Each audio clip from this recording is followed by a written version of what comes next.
Hello and welcome to the Dragon's Lair podcast in association with Riverside Sports Bar, the home of live sport and great food in Newport.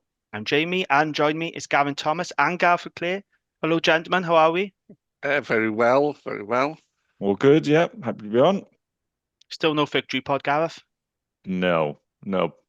Wasn't the one maybe to get it, but next week, confident we will. Gavin, did you did you listen to me and Gareth's chat with Rob Hunt? I did. I thought it was very impressive, but I was a bit disappointed that it took at least two-thirds of the pod before Rob Hunt talked about Brian. Yes. It was a bit late in the pod. No, what a nice bloke. I'm really sorry I couldn't do it, but sadly, the people who pay me needed my time at the same time. But no, I thought he came across really well, really open. Got different vibe there coming from him, and it's very good. I thought. Well done, chaps. Yeah, thank you very much. What did you think about his admission, Adele, for his karaoke song, Set Fire to the Rain? Do you know what? I'd like to hear a man singing Set Fire to the Rain in a really thick South African accent. I would as well. I'd be up for that. Yeah, we need to get Rob down the Windsor Castle in Newport City Centre. They have karaoke every Saturday. Let's get him down there and let's hear him. Let's hear him about karaoke. What's your karaoke song then, Jamie? Do you know where it used to be? What's that? It used to be, believe it or not, Rock DJ, Robbie Williams. Oh, nice. I used to love singing that, and it was quite easy to sing, But I'm a terrible singer. I'd murder cigarettes and alcohol, Oasis. Absolutely murder that. Do you have to do the sunshine? Yeah. A few beers, get your hands behind the back, leaning forward, look the part, but sound awful. Yeah. I sung Don't Look Back at Anger once on karaoke, and do you know what? It's hard to sing. It was harder to sing than I realised.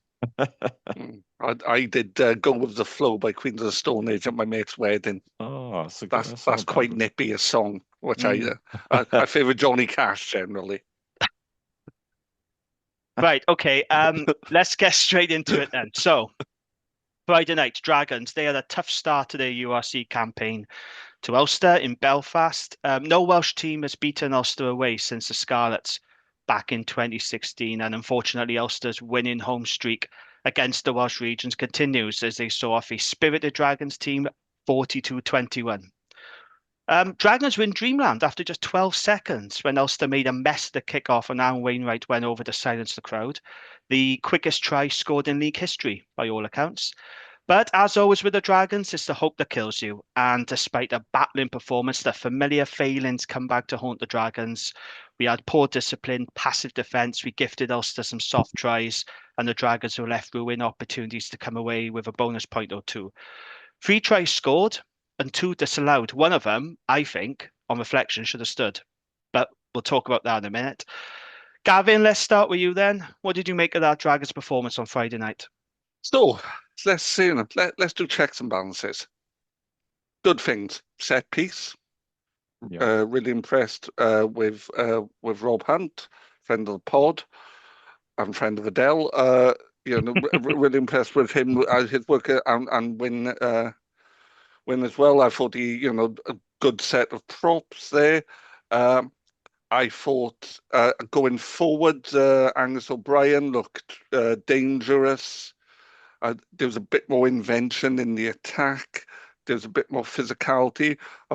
I don't often say this. I thought Matthew Screech got around the park really well and made a nuisance of himself, and I was impressed with him. So they're all good things. Or Tinas de Beer as well, who I've not been a massive advocate of, but I take it back. I love him. He's scrappy as hell. He loves a ruck. He loves a tackle. He is absolutely just... I'd hate to play him against him. He's horrible. Oh, he's won me over as well. That hit he put in on the Ulster 10. It was like, it was a thing of beauty. So lots of positives, negatives. Ulster played the ball really quickly, but we weren't competing enough at the ruck. So instead of preventing them playing the game they wanted to do, we actually allowed them to do it. Then that leads to the next problem. I think defence round the ruck was fine. Defence out wide, we were all at sea. Yeah, we very lacked much so. we lacked pace. We lacked lots of things there, so that caused us some issues. I think other than the starting props, we perhaps don't have the strength there, but that's so. Yeah, there were positives, but there's still work to be done. Yeah, fair enough. Gareth, your thoughts on that performance? What did you make of it? Yeah, a mixed bag, I think, like Gav, really. Couple of good parts. Obviously, we get that fast start, bit of luck, but then Ross's try, really liked that try. It felt like players were hitting the gain line at pace, getting over the gain line. We decided to go down the short side because we spotted space. They're rushing up because we've got numbers there, so identified that really well. Angus puts in a great kick and we score. And suddenly you think, we've silenced the crowd and we're 14-7 up here. You think, well, we're going to get something out of this game, is what I was thinking. I wasn't, thinking we're going to get away with a win, but you're thinking, there's a lot of time on the clock. We could get 4 tries. But then it was just same old Dragons with a lot of stuff. It was, Gav mentioned the defence out wide. Ulster clearly wanted to move the ball and we couldn't cope with it. And as soon as they started to get a bit of joy, they were doing the same thing. But I think the one that killed me was that soft try before, just after half time, where we didn't have the pillar and they went up the blind side. I mean, if that happens in Division 3, you're getting an absolute bollocking from your coach. Well, if that happens, I played the lowest level of rugby in England, but even my under-12s, if you're not guarding the rucks, so what the hell are you doing? It's one of the first things you're taught as a kid, like your pillars, and it's a very soft try to give away, and you think we worked really hard for our tries. Ulster didn't have to work that hard there. We actually looked quite good in that defensive set again. We were coming up in the line quite hard. I think our actual tackles were strong. Tinas, like you mentioned, tenacious Tinas, like what a boy, like really like him. He was everywhere. Rob Hunt, friend of the pod. I think on like Shane Lewis's try, he hits him over the line and he just gives him that extra yard, clearing the player out. And I think that could be the difference between that getting held up or it just being a clear try. And you think it's a good bit of work rate from our starting props. But yeah, it's just a little bit frustrating. But was away in Ulster first up really the game to judge the season on? No. I think there's definite positives to take away. A little bit more shape in attack, especially with Tinas pulling the strings and a solid set piece to start the game, is definitely better than where we were last season. So, yeah, a few positives. I guess my question would be, did we stay in the fight? Because that's something the coaches have talked about, staying in the fight. And I've wrestled with the answer myself, because at one point when we had tries disallowed, we're suddenly in bonus point territory, not just for tries, but also a losing bonus point. We are in that fight and anything could happen. The game then did just get away. But yeah, what do you think? Were we in the fight? Did we stick in the fight? I think that the try that was disallowed, because we had been in control for about 5 minutes at that point. And I think we lost the fight a little bit. The wind went out of our sails a little bit when that happened. Yeah. Hugh Anderson, I thought, added a bit when he came on as well. Like won a turnover. He's a player who's he has moments, doesn't he? And this thing, we need players to have big moments. I think he's got that. So where does he fit in our team? I think is a tricky one, because Angus does give us balance, but yeah, and obviously losing D early on and then Rosser, not ideal. No, and Joe Westwood as well. Yeah, I think the centres were a little bit exposed as well, which was a bit of a shame. I think with pace maybe, but also play an expansive game, or they've started the season looking to play an expansive game. So yeah, the real test of where we are now is, can we stay in the fight? And I think we lost it, but I think that try being chalked off, like I said, did probably pull our heads down a little bit. That's something we need to lose. It's our winning habits. It's something that Buttress talked about when we spoke to him the second time. It's about getting those winning habits, I think. Yeah. So Tia said after the game there was a lot of good stuff we can build on, some positive moments around our attack. but we just got to keep improving and holding on to the ball. We were probably our own worst enemy in parts of the game. I mean, that's almost every game, isn't it? We're our Yeah, own that is worst just the enemy. Dragons. Yeah, I think Philo's learning, isn't he? You could just cut and paste that comment most weeks. Yeah, Philo's going to learn pretty quickly, I think. We were probably our own worst enemy in parts of the game with our lack of discipline, and we gifted a couple of opportunities. We couldn't really launch off set piece, so there are a few things to tidy up before we meet the Sharks at home. So here's the thing. This game was an example of two things being true at the same time. Yes, there were positives, 100%. I thought we were competitive for large parts of the game. I thought our physicality had increased from last season. We did stay in the fight. Our attack did look a little bit better. Our set piece was good for the first 60 minutes, I would say. After that, it did falter towards the end of the game. But also, we saw the same old failings, didn't we? Whenever Dragons are put under pressure, and how many times have we seen this? We crumble. We start giving away what I call dull penalties. And then what we do is we double down on that. And then we gift the opposition easy ends. They get opportunities and they score. And that's a trait that the Dragons have had for many years. And I don't think you can just eradicate that in the space of a season. I think it's going to take time to get rid of these behaviors and bad habits. You know, there is a saying, old habits die hard. And I definitely think that's true in the case of the Dragons. So, yeah, two things can be true. There were positives to take from this game. Absolutely. It's not all doom and gloom. That was probably our most competitive performance in Ulster for a little while, I would say, because normally it's been a complete blowout. But at the end of the day, we did concede 42 points and we conceded 6 tries. And there were still some old habits there that let us down. There's some interesting bits for me, like the competition at the breakdown. Will that look different with Thomas Young available? Are we going to slow the ball down more, which I think is necessary? And the centres, I think Joe Westwood had a difficult time, and are we going to be able to bring something else into the centres to give us a bit more solidity there defensively? Yeah, fair points. So these are my notes. These are my positive and negatives from that game. So we mentioned them already. Tina Stabia, he was my Dragons player of the match. I thought he was excellent. Kicking game was really good. He worked hard at the breakdown. He loves getting stuck in, doesn't he? That huge hit on Mike Lowry. Have you seen it? I did share it on the social. Somebody did clip it up, but I shared it. Terrific. I think he's going to be a very popular player with the supporters on the terraces, Tina Stabia. I think they're going to warm to him very, very quickly. Very impressed. Shane Lewis-Hughes was industrious, as always. I think he's criminally underrated. Yes, and I think he's the best signing we've made in a long time. He just goes about his work. He does all the dirty work. He goes about his business quietly and efficiently. And I was really impressed with the hard work and shift from Shane. 200 up for Matthew Screech. I thought he put in a solid shift. As you said, Gavin, he got around the park. I thought he carried well, was good in the line out. So, good shift there from Screechy. Levi Douglas and Big Mac made an impact off the bench, didn't they? They put in some big hits. Douglas in particular, and that's what he's been brought in to do, I guess.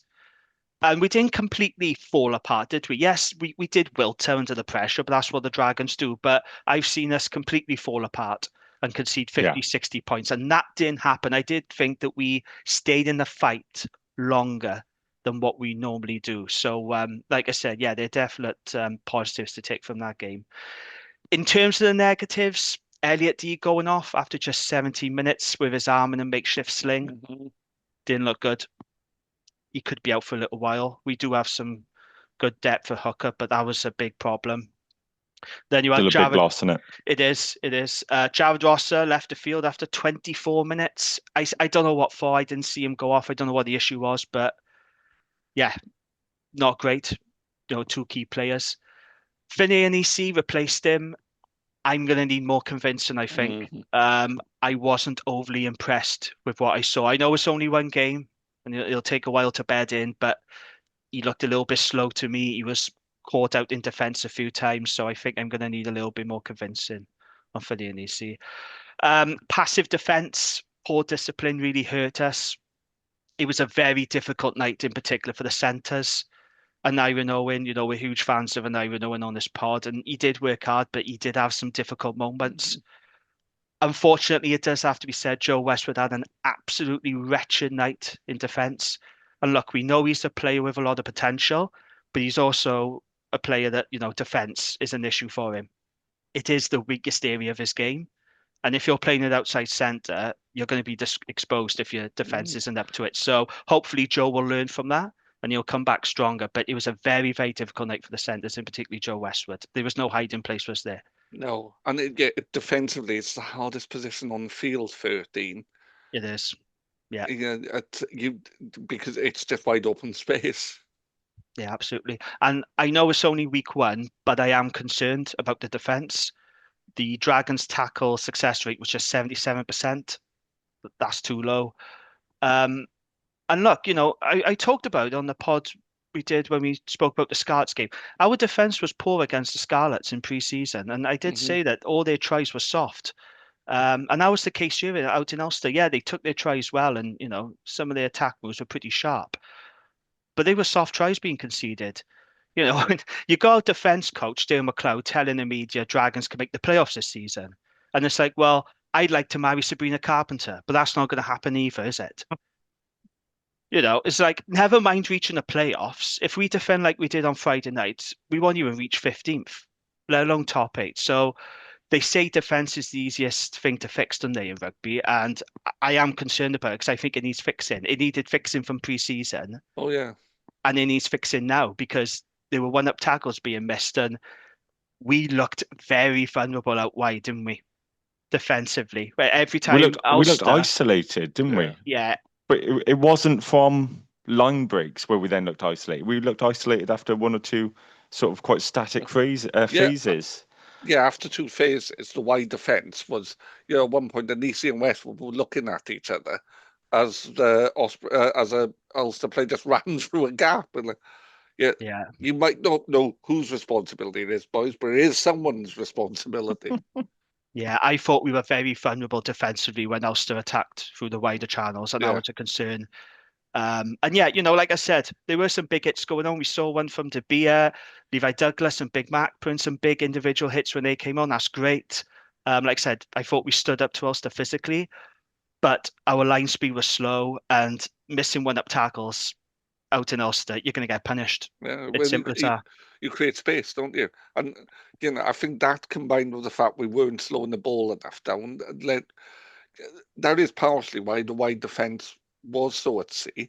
But still, you can still look structured. Yeah, so it's fair to say Dave McLeod has got some work to do up in Australia this week. So I guess then the big question from this weekend is, were there enough positives from that performance to take into the Sharks on Friday night? Gareth? Yes. I guess I went into the game hoping for a lot of positives because, you've always got that hope, but I think it isn't a season-defining game, and having a better set piece, showing a bit more in attack, and yeah, the defense definitely needs fixing up, but I think the scrum is honestly going to make a massive difference to us this season in keeping field position and being able to win penalties, and it's a big momentum shift. So I think that gives me a lot of hope. And I think as well, let's get home, Rodney Parade, big atmosphere on a Friday night. I think we can do the Sharks. I think there's enough. I've seen enough to think we can turn them over, which is probably a little bit optimistic, but it's the hope that kills you. Yeah. Gavin, what do you think? Were there enough positives from that game, do you think, to take into the Sharks? Yes, I suppose. But there were also enough negatives to give me the collie wobbles, and I think that's what it is. So, yeah, like to be a scrum penalty, when we got that scrum penalty early on, I text you scrum penalty in all block capitals. I think, yeah, they are. But then defensively, Sharks will have quick boys out wide. Are we going to be able to defend that? The mobility of the centres concerns me, and the ability to slow the ball down at the ruck. So there's still things. Can we win at home? Yes. Are we going to? I'm not sure. There are reasons for optimism, though. We should remember this was only round 1, and we still have the likes of Thomas Young, Seb Davis, and Fetuli Payet to come into the squad. Solomon Fanaki. Who? Never heard of him, mate. So yeah, there are positives, but like I said, there are also familiar failings, and two things can be true at the same time. Yeah, it So was. There yeah, were times where I've looked forward to the season being back so much, and then watching, I was just thinking, "Oh no, I remember what it's like now." It can be quite tough in some moments to just watch us make silly mistakes and give away a penalty and then compound that with another penalty. Yeah, there are times when you think, "Come on, we need to learn these lessons quicker now." But yeah, it makes it a huge game on Friday. We really do need to win. But that's the problem, isn't it? It's the second game of the season, and we're saying this must win. Yeah, yeah.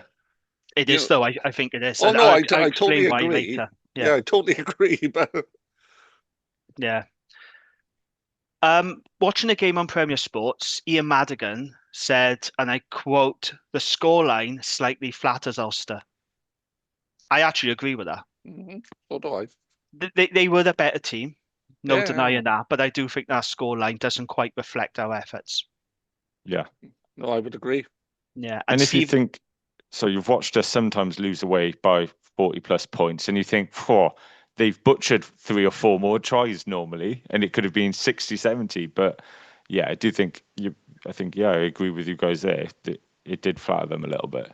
yeah, that was Ian Madigan's comments on Premier Sports, and they had Stephen Ferris, who I cannot stand. Good play, but I just can't stand him as a Yeah, pundit. He was relatively complimentary about this, and they had John Fox Davis. Why they couldn't get a Dragons guy on for this game, I don't know. But they both said the same thing, that it was good that we didn't roll over. They were positives, but they both did say they make too many mistakes, the Yeah. Dragons, and they do. And will we ever learn not to make so many mistakes? And that's where I go back around the familiar failings. no, I would totally agree. And as much as the attack looked better, it still doesn't look very potent. No. Having said It's, that, though, I thought the attack looked better than it did for a long time. yeah, I think having the guys who could get over the gain line made a big difference. I think the pack looks a lot better. And yeah, problems out wide, but I think up front, that's where the game starts. And I think we've shown improvement there. Yeah, no, I would totally agree.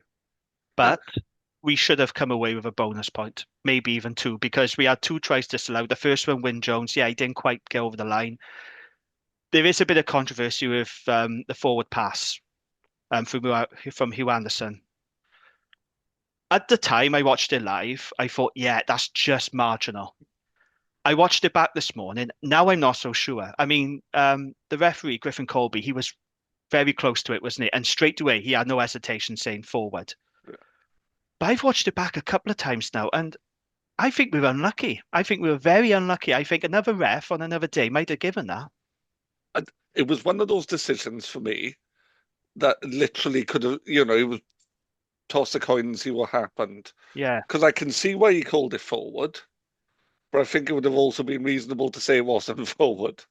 It was one of those ones. It was like, oh, I don't know. I don't know. There, I don't. Yeah, and I've seen people saying that he had a poor game. I don't think he had a particularly poor game. He did miss stuff, but I think he made errors both sides. Yeah, I don't like criticizing refs No. unless they've had a really, really bad game. We got away with a couple of decisions as well, mind. I will add. Yeah, There was that yeah, one in the first half where Jared Ross got isolated. That could have been a penalty to Ulster for holding on, and it went our way. And even you text me, Gavin, saying, I think we got lucky there. What was yeah, that for? And I still don't know. Because like I said, Jared was holding on, he was isolated, but that went our yeah. way. Also, Levi Douglas, yeah, he was putting big hits. There was one, he took an Ulster player off the ball, and they kept showing it on the replay, and I'm thinking this is going to go to TMO yet. Thankfully, it didn't. So we did get away with a couple of decisions ourselves. But yeah, that forward pass is still being talked about. But like I said, the more I look at it now, I think another ref on another day, I think it would have been given. It was just one of those things. It was very, very marginal. And if you're Yeah. saying, Oh, sorry, sorry, Gav. go on, Gareth. No, go on. I was just gonna say, if we're talking about did we show any improvement or enough improvement, we were a really close decision away from definitely taking a point away, and at that point would have put us within 7, I believe. Which I'm not saying it would have stayed that way, but potentially going home with 2 points. When was the last time we went away anywhere, let alone Ulster, thinking we're going to come away with 1 or 2 points? Like we haven't. So I think that does show that we have improved. Okay, we didn't get there, but it gives me hope that, there'll be other games this season where we will. I honestly can't remember when Dragons came away with 2 bonus points, like on the road. I know they did against Scarlets at Parker Scarlets, but that was years ago. It must have been about 9-10 years ago. Yeah, But I can't remember. it's But yeah, been a I thought very that long time. decision was very well, I thought it was a try. I was cheering and very excited, Yeah. and then massively gutted when I was like, "What's happened there?" See, I leapt up. this is where the conspiracy theorist with me comes out, right? Because I think if Ulster had scored that, would have been given. Yeah. See, I think it would have. I got no evidence to prove that, but part of me wonders if another team had scored that, would it be given? You know, but we'll never know, will we? Right, let's go over to the listeners' comments then, because I asked on the social media channels the same question: were there enough positives to come out of that game and going into the Sharks? So Gavin Potts says on Facebook, new signings went well, switched off in defence out wide and at the end for their tries. 2 golden opportunities to get the bonus points squandered. Felt we stuck in it pretty well. We've got more depth in the pack, which kept us in the game for longer. But he says, poor defence at 13, 11 and 14 ship tries. I like the way he's used numbers and not names. That's very diplomatic, isn't it? You just saying the number, Yes. don't know actually saying the players' names. Mark Seymour says, we lacked jackal presence at the breakdown. Yeah, I agree with that. And the midfield looked porous, but a beefier pack, line-out and half-backs look improved. Steve Shasner says, we have defence and discipline issues for sure, but he's still feeling positive. Harry Crabtree says, Douglas and Martin made some huge hits and De Beer was excellent. Some positive shoots for sure. He says, Paya coming back at 13 should shore us up a lot in defence. He says, Westwood is a revolving door and needs a good run of games in Super Rugby Cymru. I don't think that'll happen, but that's not a bad shout, actually. I think Joe could do with some regular game time in Super Rugby Cymru, but yeah, I don't see that happening. But yeah, it was a tough night for him, wasn't it? Carl Taylor says to be a showed fight. Front row in the first half looked good. Ulster, to their credit, were threatening and accurate, but I'm worried about our defence and the centres. Accuracy in the last 15 really let us down. Could easily have come away with a bonus point. Always going to be a tough ask. The last time a Welsh region winning out there was 2016. Ben Stradlin says, it seemed like more the same to me as I thought last season. We lost games we should have won, and we weren't as bad as our position on the league table suggests. Ulster centres and wings cut through our defence, which quite frankly wasn't good enough. Nothing that can't be rectified. How do they solve the Rio problem is the biggest question I'm taking away from the match. So I saw a lot of comments about Rio's performance. He was getting a lot of stick. Was that fair or not? Because I don't think he really, again, it's the same issue I see with Rio is not that he's poor, he just doesn't get enough of the ball. It's tough. And the same in defence, I thought Rio looked poor, but why were we so isolated at 13 and on the wings after a couple of phases? Why were they given so much to do? Like, is it that they're poor defenders or are they given 5 players to mark between them? But yeah, we don't get him the ball enough. It was his kick chase that got us the try to start the game. He's got that great work rate from the kick-off and off the ball, but we need to get him in the game more. Yes, we looked a bit better in attack, but yeah, why are we not getting the ball in the quickest player probably on the pitch? Why is he not getting the ball? It's a bit criminal, really. And when you watch him live, you can see it a bit more that he does work and he does come in to get the ball, but it just doesn't seem to find him. And I find that really frustrating. And we've said, he needs a big season. Well, give him the ball. That's the thing. This is why I always say a lot of people are on his back at the minute. I think, well, are we serving him the best way we can? Are we giving him the good service? Are we putting him in the right areas? I'm not so sure we are. But yeah, anyway, Mark Jones says, same old story. Dragons start well, but then go to pieces. Daniel Green says, more positives, but still major issues in defence and precision in the backs. Need to step it up in both areas. Over on X, Steph says she's far more positive than negative. Nick Foyle says, we didn't disintegrate in the second half and there was some fight. Could easily have been 1, if not 2 bonus points bar a forward pass. However, reality is we came away pointless and conceded 6 tries. Ulster were good though, he says. Lee says, squandered good try-scoring opportunities. Defence was poor and we didn't cope very well under pressure. Mark gets in touch from the Black Feather pod. He says, a really competitive performance in many aspects. Should have left with at least a try bonus point. And finally, Paul Sherper says, disappointing to lose to a good Ulster team, but I'm not too down. Still think there's a huge amount to come. So the consensus from supporters is mainly positives. Yeah, so we're positive. We're frustrated at the same, errors, but we're all still feeling pretty positive. So yeah, that's how the supporters, and that's how you guys are feeling as well. You're still feeling positive, aren't you, after round one? Gav, you still Yeah. feel positive? Oh, sorry, Me, I thought you well, said Kev. oh, sorry, go on, Gareth. No, go on, Gav. Sorry, mate. Well, I was just going to say, I think, if I was wringing my hands and, kind of, oh, my word, after one game, it'd be foolish, wouldn't it? In the same way that I didn't come away from the first game last season, the Ospreys, saying, well, that's it, we're going to win the URC. You've got to be realistic one game in. Yeah, absolutely. So taking the positives, we are this week, but yeah, old habits do die hard, so we need to shape up our discipline, our defense, and just general mindset because we've got a huge test. It's a big month coming up, and we're going to get into that a little bit later. But for now, it's time for our Gwent Rugby Roundup.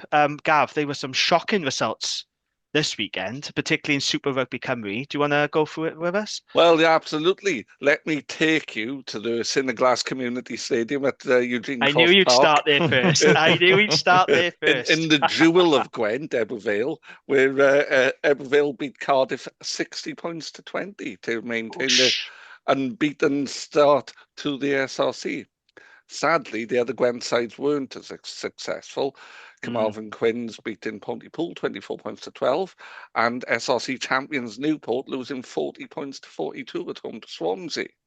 Bad result, that is. That's a really bad result for Ty Morris's men. He did say in the week, I read an interview he did with Dragon Sports, he said it's not panic stations yet, but played 3, lost 3. I don't know. By and large, their title defense is going terribly so far, isn't it? So, yeah, not a good start for Newport at all. So, kind of a cup weekend for in the other levels and some league games as well. So, and because I didn't realise this when I was taking down the notes, well, my notes are quite confused, but I do have all our results. So let's start in the Premier Cup, where only 2 games can involve on our side. Cross Keys lost 28-22 away to Cardiff Met, and Newbridge were pipped by a point, 25-24 away to Ystrad Rhondda. Championship Cup, Ablairi Blaenau Gwent 27, Halloween 21, Penaltha 27, NSD 22, and St Joseph's 50, St Peter's 26. Into the Division 1 Cup, more of our teams involved there. Abergavenny 16, St Albans 25, Blackwood 27, Llanharan 15, Blaenavon 5, Dowlais 41, a local derby, Blaenau 27, Bryn Mawr 21, Llynishon 7, Caerphilly 43. Caerphilly started strongly in the League and Cup. And Nelson 22, Newport High School All Boys 12. A single league game in Division 2 East, Pontypool 43, Pill Harriers 33. And in the Division 2 Cup, Newport Saracens 50, Abercarn 3. Into Division 3 Cup, Killeen 38, Fleur-de-Lis 0. Very good, strong to the start of the season for Killeen. They've scored over 30 points in all the games so far. Risca 18, New Panteg 22. RTB Ebervale 27, Garndiffe 32. There was a single game in Division 4 East where Whitehead lost 7 points to 10 at home to Derry. In the Division 4 Cup, Abertwsog 6, Trahara 17, Llanillas 20, Crickhowell 23, and that local derby, Oakdale 29, Bedwellty 3. Into Division 5 East, single game there, Fordside 7, Trinant 32, and Division 5 Cup, Bargoed Athletic won their cup tie, a walkover against Cardiff Saracens, that's sad to see. Blackwood Stars 31, Old Penarthians 21. Bridgend Athletic Seconds 32, Penaltha Athletic 12, Girlin 5, Brynifel 20. And sad, Bulford, who I actually spent yesterday evening in Bulford Rugby Club, but Bulford it was a walkover victory for Hartridge in their cup tie. Hirwine 5, Friends of the Pod, Nutradiga 55, and Llanrumney 43, Mago 20. And then into the Dragons Athletic League, Bedwas Athletic beat Cwmbran Athletic 30 points to 20. The Gondifife Gorillas, great name, lost 20 points to 31 at home to Blackwood Griffins. And Pill Development 14, Monmouth Druids 56. I must say, Gondifife, I know that you want one of our sides, but I like the name of your second team. There's a local team close to us, Helenley, and Helenley Village. There was a large mental hospital, so they call their second 15 the Loonies, which is massively politically correct. But, Oh dear. How have they got away with that in this day and age? I think it's quite a historic name, Right. But yeah, and Rye, where my side play out of, their second team is called the Goons because Mike Milligan was their founding chairman. Right. Okay. Yeah. I'm still shocked over that Ebervale result though. 60 points on Cardiff, 60-20. Wow. That is one hell of a result, fair play. And it's always nice to see Cardiff get Tonkin. So Well, I I think enjoyed that. Ebervale and Llandovery have started in a different gear to everyone else in the SRC. Yeah, I think there's a lot of teams have improved. I think Swansea have improved. That's Yeah, yeah. the reports I'm getting from Swansea supporters. Pontypool are actually bottom of Super Rugby Academy table, but Newport, big concern. 3 played, 3 losses. Not a good start their title defense there. Okay, moving on then. Just a reminder, if you haven't done so already, please subscribe to the podcast and spread the word. We are available on Apple, Spotify, YouTube, and all the usual platforms. If you leave us a 5-star review on Apple Podcasts, you will get a shout out on the pod. And we've had one review come in from Meg, and she says, "Great pod, always enjoy listening. Up the Dragons." Lovely stuff. Thank you, Meg. We really appreciate that. You can follow us on the socials. We're on Facebook. We're on Excrement, formerly known as Twitter, and we're on Blue Sky, which is a bit dead at the moment. Blue Sky seems to have died a death a little bit lately, but we are on there. If anyone's interested, or if anyone has a Blue Sky account, then please feel free to follow us. Okay, so let's look ahead to Friday night then. Sharks at home. Massive game, isn't it? Friday night lights at Ronnie Parade. No better place to be this weekend. 2 teams coming off the back of disappointing defeats. Sharks lost 35-19 to Glasgow up in Scotstoun, so they're going to be keen to get back to winning ways. Right, Gav, let's start with you then. What are your thoughts and expectations heading into this one? Because this is a pretty big game, and we mentioned earlier about must win. It's ridiculous to say because this is only round 2 of the URC, and yet it feels like a must win for the Dragons, doesn't it? Oh, yeah, it's a big game.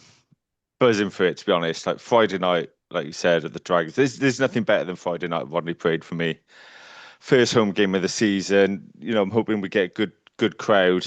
I'm confident. I think we're going to get that win, and I think it'll do us the world of good as well. Because yes, we've got a lot of new players, but it's it's still the Dragons. We've still got a lot of monkeys we need to get off our back, and let's go and do that Friday. Let's beat a South African team. Let's get a win and start to build a bit of momentum, because I think it could calm us down a little bit as well.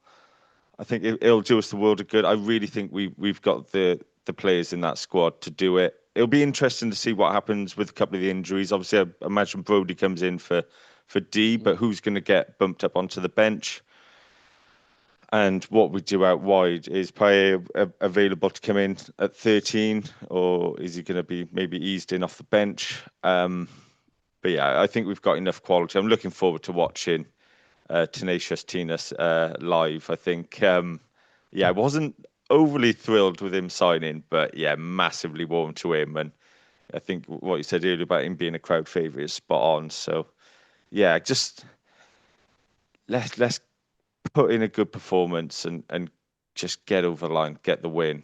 And I think if we start strong, the crowd will back the boys, and could be a really good night. Yeah. I'm really looking forward to it. It feels like we don't have many Friday night fixtures anymore at the Dragons. We've had a lot of Saturday games, a lot of Sunday games as well. So I think this is going to be a good atmosphere. A lot of supporters do like the Friday nights at Rodney Parade. I make Sharks favourites for this one, though. Yeah, I'd agree. Yes, they've got players away with the Springboks, and they have got a long injury list, but they've still got a lot of quality players in that squad. So they still got the likes of Lucano Am, Francois Venter, Jaden Henriksen, Rue Andrea, Dion Slabbert, Marvin Ori, Edward van der Merwe. Anyone who thinks the Dragons are favourites for this one, I'm going to push back on it because they're not. I still make Sharks strong favourites. There is a lot of quality still in that Sharks team. And we do have to remember, as things stand, Dragons are the worst team in the league. We are on an 18-game losing streak in the URC. We haven't won a league game for over a year. Yeah, right? we aren't ever going to be the favourites for a game until we start getting some games behind us, because we won one league game last year and we won 2 or 3 the previous year. We've got to be realistic. Absolutely. And also bear in mind, we've never beaten a South African side in the URC. So this would be a big upset, actually, if the Dragons managed to pull this off. It would be pretty big. It really would. Gavin, what are your thoughts heading into this one? And what are you expecting and what are you hoping to see? Well, it's winnable. So I've said all that, but it's winnable, isn't it? But I think we need to pick the right side, and I know that sounds ludicrous, but we do. We do need to pick the right side, and we have to start strong and stay strong, because they'll want to beat us up front. Yeah. We've got to sort the centres out. We've got to work out what we're doing there, and we've got to get our wide defence sorted, and the discipline has to be improved. If we can do those things, it is a winnable tie. Like you say, they lost a pile of their players to the Boks. They've got a big injury list. It's a long way to come. And I don't want to curse you guys, but it'd be nice if we could get some, kind of proper Welsh Friday night weather for the tie as well. So it's winnable, but I don't think we can go into it thinking it's likely. Gav, let's come to you then. What changes would you make for this tie? Because obviously we are going to have to make a change of hooker now. Elliot I think he's going to be out for a little while. It didn't look good at all. So the question is, in terms of hookers, we expect Brodie to start. I think that's the right thing to do. But then who backs him up? Do you go for the experience of James Benjamin, friend of the pod Jumbo, or do you push someone like Ollie Burrows onto the bench? Because I really like Ollie Burrows. I think there's a lot to come from him. Or do you go for Sam Scarf? But again, these are young hookers. How do you see that going, and what other changes would you make to the team? Yeah, I think, it's right. Brodie will step in to start, but I'd probably go Jumbo for the experience. Yeah. I think it is a big game. If we had a few more wins under our belt, maybe later in the season, we could start to push one of the younger two through. I think I'd go Ollie just because he's bigger. He's a big boy, Ollie. Yeah. Yeah, he is a big boy. And I like Jumbo as a player and a bloke, but I think Ollie Burrows just brings a bit more size. Yeah, for those who were at the Q&A with the players, he's got great attitude as well. I think it's a tough call. I don't think there's a lot between the hookers. I think I would go Jumbo for the experience. Second row, obviously go Carter, and I'd keep Levi on the bench for that impact. Screechy went well, but if Seb Davis is fit, he's a bit bigger. Maybe you go for Seb. I did notice Wainwright did shift in the back row, didn't he, to accommodate Big Mac towards the end of the game. Yeah. Whether you would start with that or maybe keep it as it is and have Mac on the bench, but he is a lot of size to get in that team. And I do think I'd probably make a change at 13 if we can. And, Joe is still young and learning, so if we can bring in Paye to do what he's been brought in to do and be an experienced 13, then great. But I think, the main thing is we're playing a big South African team who are going to want to beat us up front. We've got the props now who can stand up to that in Wyn Jones and Rob. So that gives me that confidence. we can field an international pack. I think we've got the quality up front, and I think with Tinas now at 10, I've definitely changed my tune on him. He can get us over the line. I think we just need to tighten it up out wide. Like, we can't give away soft tries. I mean, we conceded a bonus point try to Ulster before half time, which absolutely infuriates me, because the team should be really working hard to get a bonus point and Yeah, to but that's get it the before same half old. time. Sorry to Yeah, interrupt. That's the same old Dragonsy traits. This is why I'm talking about the old habits dying hard. yeah. If you're giving up bonus point tries in the first half, that's it. You're not going to come back from that, No. are you? Let's be No. Yeah. honest. You sort of lost before the And game is done. I think if we concede 4 or more tries to the Sharks on Friday, I think we've lost. Yeah. So we have to be tighter defensively. We cannot concede that many points and expect to win the game. So that's really big. I imagine it's going to be a big focus this week. But yeah, apart from, I think, most of the team does pick itself. I probably would keep the same back row, keep Mac on the bench, keep the same half backs, make a change at 13. And I guess Ross is going to be out. And then Anisi or Hugh Anderson. I'd bring Hugh Anderson in personally. Yeah, I would. Hugh Anderson's just He's absolute electric. quality, isn't he? Yeah, he'll create something out of nothing. I haven't seen enough of Anisi yet.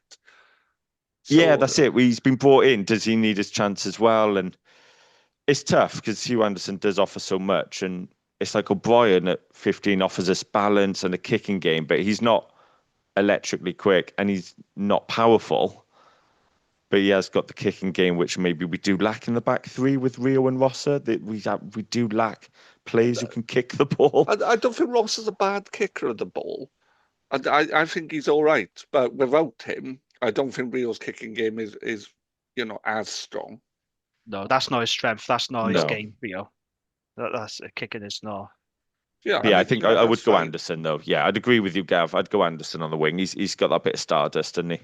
And then Nisi then hopefully covers a few positions, doesn't he? So I just think if you're playing a South African team, you need to beef up the pack. So I wonder, will they bring Ollie Burrows on the bench because he is quite big for his size? yeah. Dare I say his name? Does Mr. Funaki make an appearance? Do you have him on the bench? He's a big guy, mind. He is a big guy. I don't think, I do think there's an argument for, if he's fit, an argument for Funaki. There's also, there's an argument you start Levi Douglas, but I think he's better off the bench, like we've said. But there's an argument he started. But then I don't think Screech has done anything to deserve to not start. It would be harsh on Screech. Yeah, I agree. I totally agree. But then you have got guys like Steve Cummins as well. Yeah. Let's not forget Steve Cummins. He's a very good line-out operator. He doesn't offer you the grunt and ball carrying around the park, but he's very good.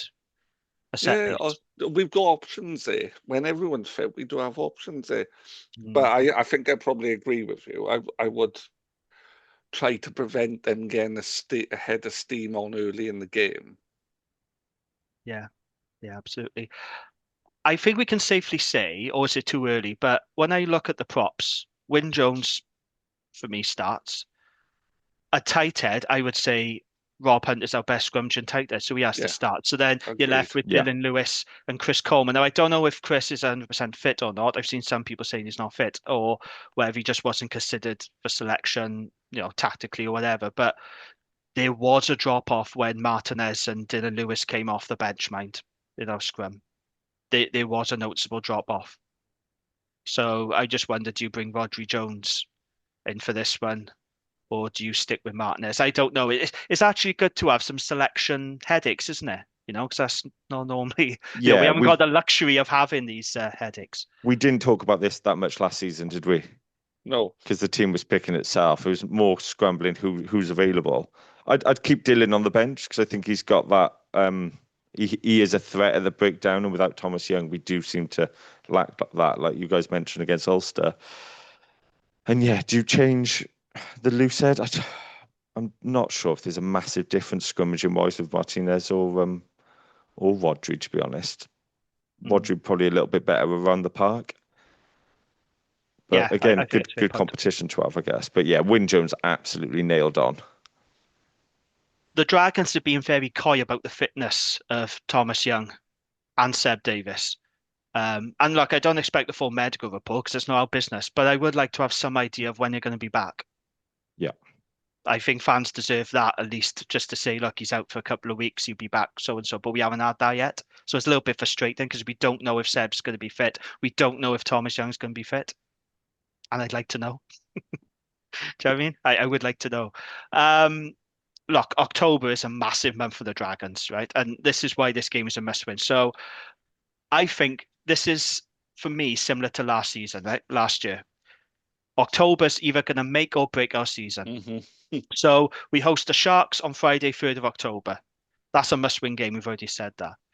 Then on Saturday, the 11th of October, we go away to Glasgow, which, okay, that's a free hit, right? We're not worried about that one because we're not expected to win. This is where now the must-wins games come in. So you've got the Derby doubleheaders of Rodney Parade. You've got Cardiff on the 17th of October. We know we have a stinking record against them, but it's a winnable game. And then we got the Ospreys, so we have a very good record against the Rodney Parade. That's on the 25th of October. Now, I can see a world where Dragons win those home games, but I can also see a world where Dragons lose those home games. Mm-hmm. It's perfectly possible Dragons could head into November without a win. And I think if that happens, then the rest of the season will nosedive from there. Mm-hmm. Because that's exactly what happened last year. We had all those home games in the block. We didn't win them apart from Ospreys, the first game, and that dented our confidence for the rest of the season. If we had beaten the Sharks and Lions, two things. First of all, Dave Flanger would still be in a job. Second of all, I think we'd have gone on to have a much better season. I don't think we would have finished last. But I think losing those home games in the manner that we did not only cost somebody their job, although there were other things in the background, but it really did dent our confidence for the rest of the season. So it's so important that we win. I think we need to win 2 out of these 3 home games at least. I think it might be a bit ask, for the Dragons to win 3 of them. Like I said, this is a team that hasn't won for like 18 URC games in a row. We know how difficult Dragons find winning games, but if they got any sort of chance of progressing up the table, if we're going to be relevant at all this season, if we're going to make people stand up and notice us, we have got to win 2 out of these 3 games. It's huge, isn't it? Mm-hmm. Do you agree with me? This could make or break the season, October, even though it's very early on in the season, or do you think I'm being a little bit melodramatic by it? A bit over the top. No, I don't think you're being melodramatic. We have to win more home games. We have got winnable home games. It makes sense to me that we need to win them. Right? But isn't it crazy? We're talking about these must-win games, and it's only like second week in the URC. But that's where we are now, isn't it? That's exactly where this team is. Yeah, absolutely. And if we have to want to win games, haven't we? And I think we've spent far too long just going, well, we lose these games. Yeah, if there's improvement, let's see it now. Let's see it now. So we can go into Christmas going, yeah, we're going to come 13th, 14th, but there's an improvement. Otherwise, we're going into Christmas going, yeah, same old stuff. Yeah. And we're going to record pod every week, taking the positives. The problem is, guys, positives don't get you points. No. Wins get you points. So we can take the positives out of every single game, but if we're not winning, it's no good to us. We're going to be rock bottom again. So, Gareth, what are your expectations for that month of October? How many home wins do you think we need for this to be a success? I'm saying 2. Are you on the same lines as me? Yeah, I agree with 2, because if we get 2, it means we definitely get one of those monkeys off our back of beating either a South African team or finally beating Cardiff. Hopefully both. It's huge for the players as well. Like, you need total buy-in and belief in what you're doing, and if you don't pick up wins, you're going to start to question what you're doing and the systems you're playing, and then as soon as you start going down that road, it does all sort of fall apart and unravel, and it's just back to what we've always been like. So, if we get a win, then you go, oh, what we're doing is right. You get more confidence in it, and it can snowball that way. And it's so important. Please win on Friday. Just it can make a big difference. I do think we've got so much like talent in that squad especially with the experience we've brought in, that if we can get a bit of confidence, we can go and win games. So, yeah, it's massive. It does start Friday. I mean, we say it's a must win. If we don't win, nothing happens, but but it does feel very, very important. Like it's a huge momentum gainer for the season. So yeah, I'm absolutely praying that we can get it over the line. Honestly, I feel like desperate for the team and for the fans. Like we need it. But I think with the solid scrum, with Tinas and the quality plays we've already had at the club, I think we can get it done. And then we fly into Cardiff, rotate at Glasgow, pick whoever. Yeah. I don't care. I might actually, I'm actually going to it because I got a mate up there, but I don't care what Oh, the you are score going is. to the Glasgow I game? am, yeah. That could be very painful for you. Yeah, I'm not probably going up with loads of optimism, but you know, it's a Saturday to Friday turnaround then to Cardiff. Pick a second team. I don't care. Rotate. Let's win those home games because they are really important. So yeah, it is a big month, which is not ideal because I don't want the season to be over before Christmas. But you know, we could be sat here in a couple of weeks feeling pretty confident and pretty happy about things. So let's see. I'm sorry, I'm smiling because the pure desperation in your voice then. I am You desperate. sound such a desperate man. Genuinely, Please win, please. I just can't, like, we just can't keep doing the same thing, Well, we building have up done for hope. years. We've Yeah, done and it for it's years. just in the But end. we can't keep saying the same things, can we? You know, it's Well, we did last season. yeah, Every but podcast. but I think it's important. You know, I don't think it's our role to be overtly critical, but it's our No. role to be realistic Yeah. about the situation. But I think if you know, and this will be our third year of doing it, if we're saying exactly the same things for the third Christmas in a row, then Yeah. then I think there is a time to go, actually, this isn't good enough now, is it? You know, why is this the case? What is going to change to make it better? And let's not forget the backdrop of what's happening in Welsh rugby at the minute. Absolutely. We have got to start competing and winning games, not just like, you know, taking the positives, start winning games. They should be playing like it's their last game. They've got to put everything into every game because we're playing for our livelihoods. That's what I'd be telling the players if I was a coach. Boys, you're playing for your livelihoods here. You know, they can't keep losing every week. Something has got to change. But like if we go into November and we won just one game or none, then that's when I start to go, well, what's the point then? There's That's no the feeling point. I have. What is the point of it? What's the point of the Dragons then? There's no point at that point even being a development team because young players need to win games. And it makes it impossible to defend us. Oh, you've lost again. Oh, but we own our own ground. People are like, what are you on about, mate? Don't care. Like, do you know what I mean? No one watched the Premiership today as an Arsenal fan and thought, oh, that was good. But, you know, do we own our ground? No one cares. It's about the result.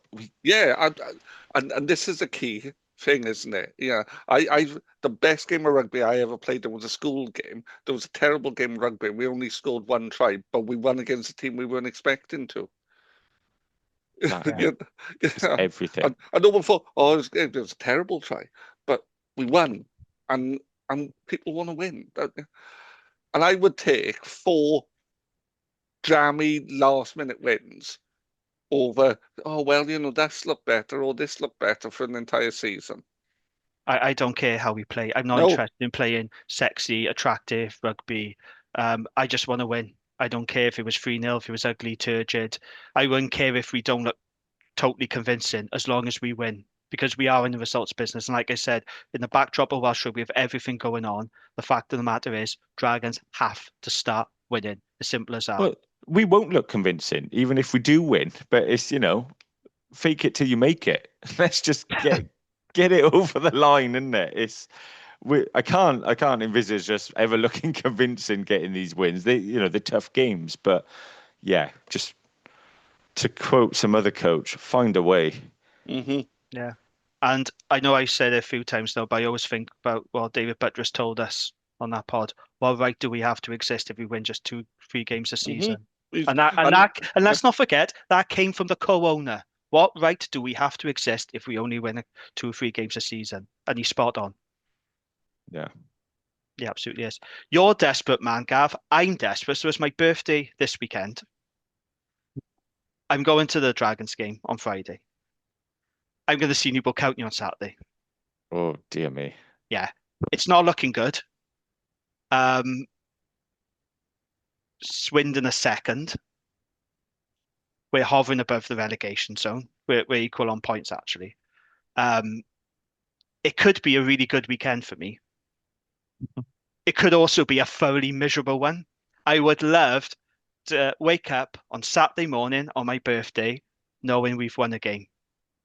So no pressure, Dragons, but you could potentially ruin my birthday if you don't win. And you don't want that, do you? You don't want that on your conscience, knowing you've ruined someone's birthday. So you better shape up. You better learn how to defend. You better shape up, guys, because you could ruin my birthday and it will be all your fault if you don't win. No pressure, though. Yeah.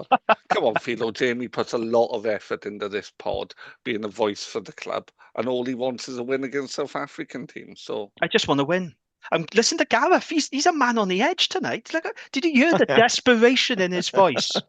That's a man who's still a little bit hungover as well.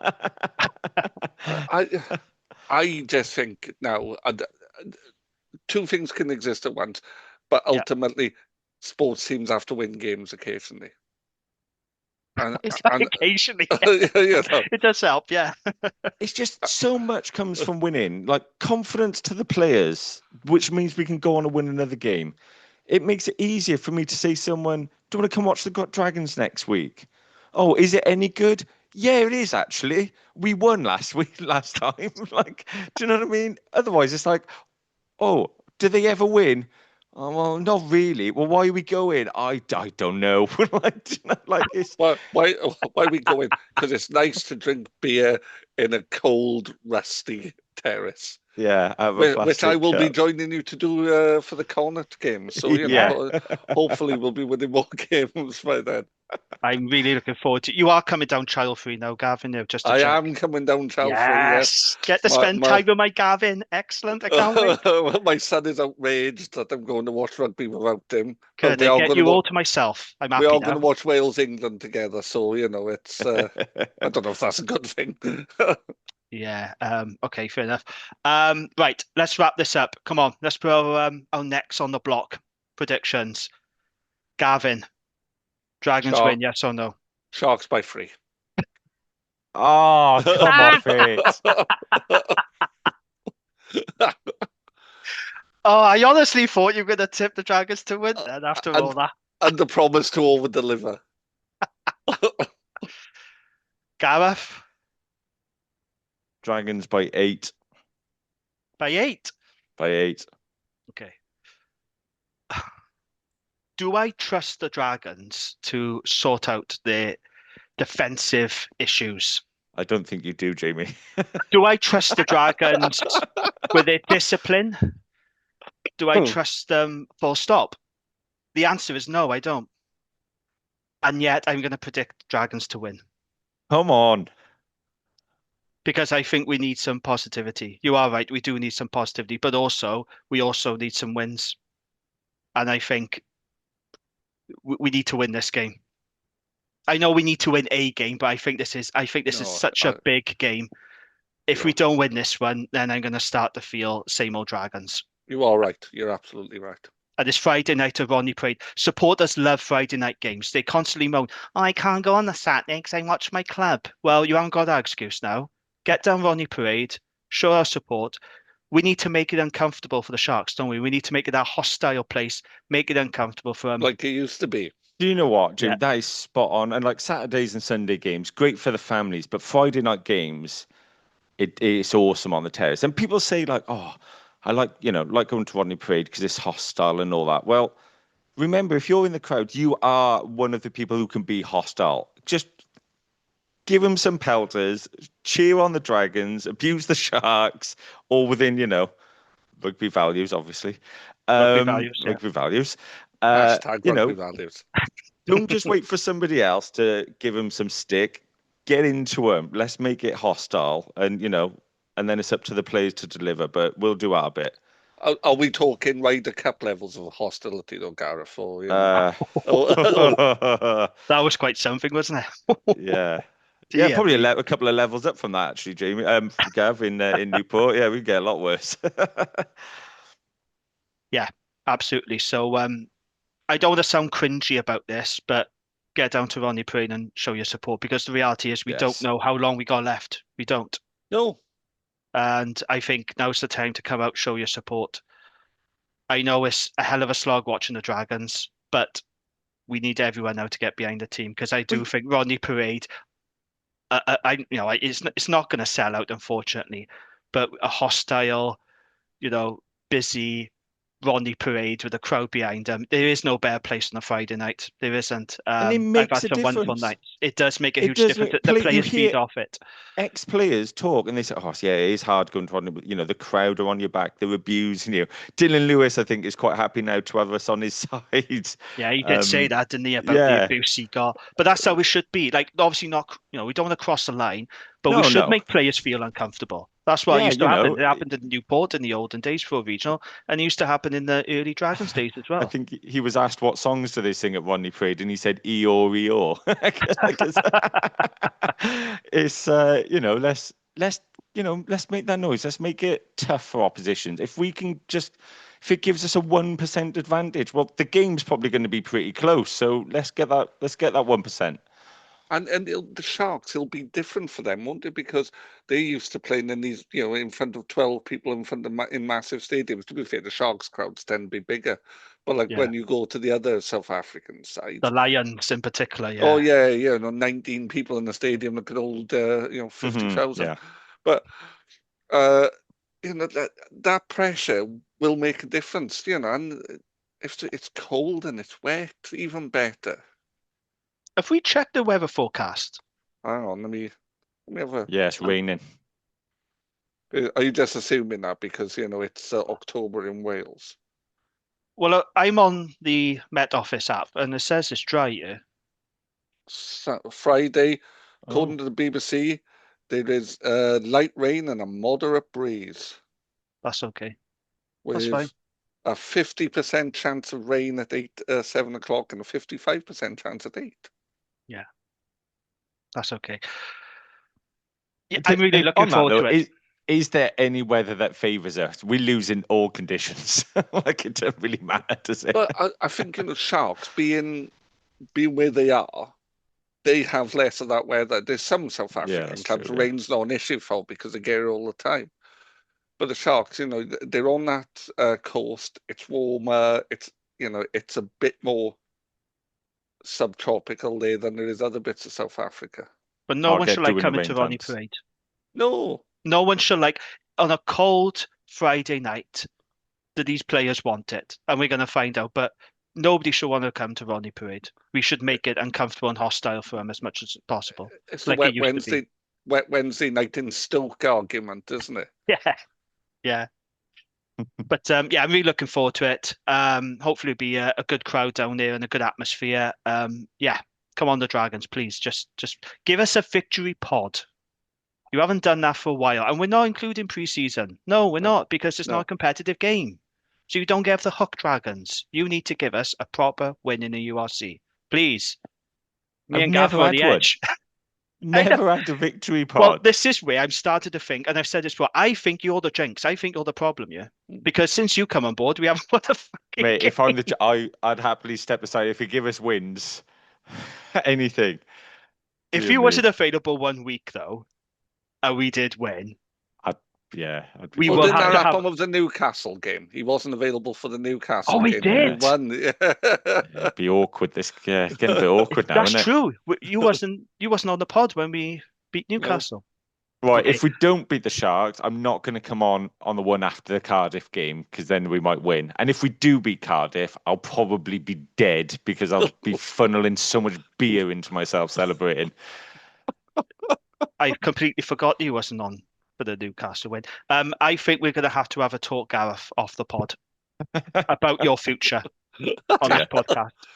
Do I not deserve a victory pod? I've got a Dragon's tattoo, for fuck's sake. Have you really? Have you actually got one? Sorry, did you just say you have? Yeah.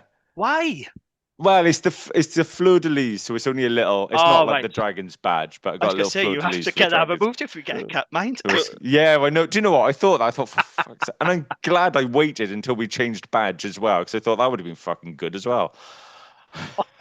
Are we talking an Optimum 2 presenter model, Jamie, when we have the conversation? The consultation, listeners, runs till 15th of November. I will be sending out a survey of leading questions, which I want the peer review to fill in. Yeah. So that's how we're Careful, going to do it. my brother might go on a march to keep me. So Yeah, do you want to explain before we go no. why your brother was on a Scarlet's march? A Dragon supporter In the wearing Dragon shirt. in a Dragon shirt. Why was he there? What was he He's doing a Judas, absolute Judas. No, I think he's showing unity across Wales, that we want to keep 4 regions and standing against the WIU. So he's trying to show a united front. So he did stand out, being the only Dragons there, and he's not the most inconspicuous fellow, to be fair to him. Those who know him probably hear him on the terrace quite regularly. But yeah, good intentions, but I don't think I could spend all afternoon in a crowd of Scarlets fans. Do my head in. Absolutely not. And fair play to him. Fair play to him Yeah, for doing fair play that, to him. because I very much doubt we'd have Scarlet's fans down here if we did a match. I wouldn't see that happening. So fair play to him. Yeah. Good on you. Well done, Loaf. Good lad. Right. That's a wrap, gents. It's been a busy one. Thank you, as always. Thank you to our friends at the Riverside Sports Bar for their continued support of the podcast. I'll see you Friday night, Gav, hopefully, for a drink in the Riverside. Yeah, lovely stuff. Why not? Until next time, thanks for listening, and we'll catch you on the next one. Upper Dragons. Bye all.